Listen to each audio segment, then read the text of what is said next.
Finally got around to trying the can on the Sig P365XL.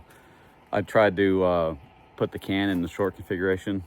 It has an additional, I don't know, 3 or 4 baffles. Tried to do that yesterday, but was getting beat by the end cap wouldn't come out. But I shot it a decent amount. A friend of mine shot it, and then when it was warm, I actually took it off. It came off pretty easy. So running subsonics, that's like wind clean, 147 grain. I think there's only like 6 rounds in there maybe.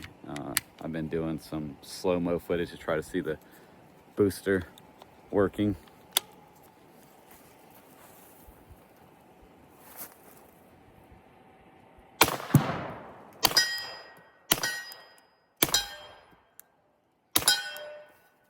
Works good.